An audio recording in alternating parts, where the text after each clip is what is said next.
Dear students, hope you are all safe and sound. Today we are going to discuss novel chapter 3 titled The Second of the Three Spirits, part 1 till page 32. We knew earlier that when Marley's ghost visited Scrooge, he told him that he would be visited by three spirits.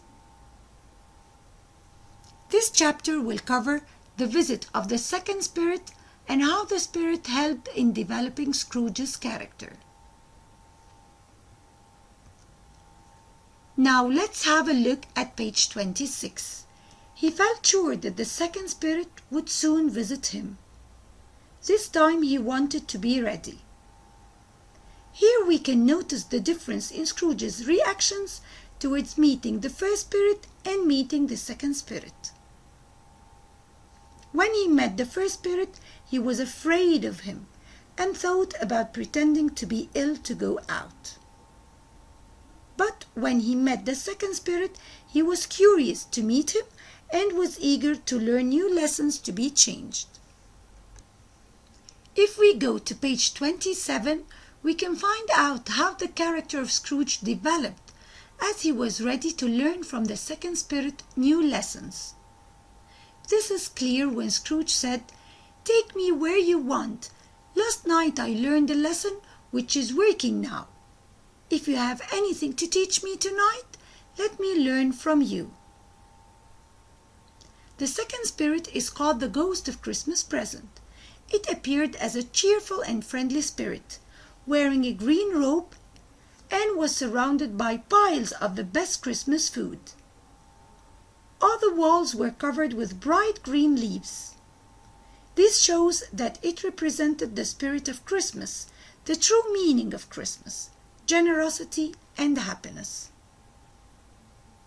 In page 27, it is mentioned that the spirit seemed specially interested in poor people. Why do you think the spirit was interested in poor people? Yes, because religious celebrations, especially Christmas, focus more on the happiness of poor people. Then the second spirit held his torch over the dinners of poor people. Sometimes when he saw people pushing each other or getting angry, he lifted his torch over their heads, and immediately they became kinder or stopped arguing because it's Christmas, they told each other. It gives a special taste to people's dinners on this day. Here we can recognize the role of the spirit's torch. First, it makes poor people kinder, stop fighting and arguing to enjoy Christmas. In addition, it gives a special taste to people's Christmas dinner.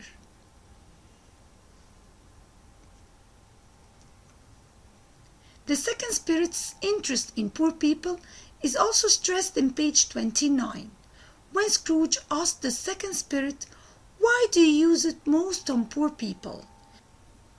"Because poor people need it most," was the reply of the second spirit. Afterwards, the spirit took Scrooge to the Cratchits' house. In page 29, we know more about their life's conditions and how they celebrated Christmas. First, it is mentioned that they wore their everyday clothes, although it was Christmas. Why do you think so? Yes, because they couldn't afford buying new clothes.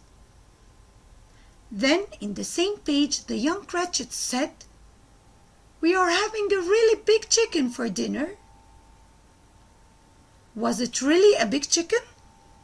Of course no, it is written here that it was only a small chicken, but it seemed large to the excited children.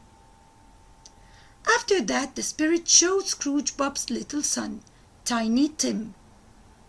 Poor Tiny Tim, he had not walked since he was born, and although he could pull himself and his thin legs, along with the help of a wooden crutch, he was not strong enough to travel far alone. Tiny Tim was crippled and would die if he didn't get proper medical treatment. What do you infer from what was mentioned before? Yes, the Cratchits were poor. So far we have two evidence of the Cratchits' poverty. First, they couldn't afford buying new clothes for Christmas. In addition, they had only a small chicken for Christmas dinner. Who do you think is responsible for the poverty? Of course, it's Scrooge, who paid Bob only 15 shillings a week. Normally, we would expect that the Cratchits were miserable, right? To our great surprise, they weren't. The Cratchits were poor but happy and grateful for the little things they had. This is obvious in page 30. It was a poor enough meal, but to them it seemed wonderful, and they ate every bit of it. In page 31 we can figure out another evidence of the Cratchits' poverty. Oh, it was a wonderful pudding. They were all delighted with it. Here they had a small pudding for Christmas dinner. In page 32 we continue to see much evidence of the Cratchits' poverty. As it is written, only 3 people could drink at the same time because the family only owned 2 glasses and a cup. Do you think seeing these chatters has any effect on Scrooge? To our surprise again, Scrooge was so interested in Tiny Tim, to the extent that he asked the spirit if Tiny Tim would live. And chapter 3, part 1 ends with the spirit's shocking answer. In the future, I see an empty chair by the fire, with a crutch beside it. If these shadows do not change, the child will die. If his life does not change soon, he will die before next Christmas. Thanks, my dear students, for listening.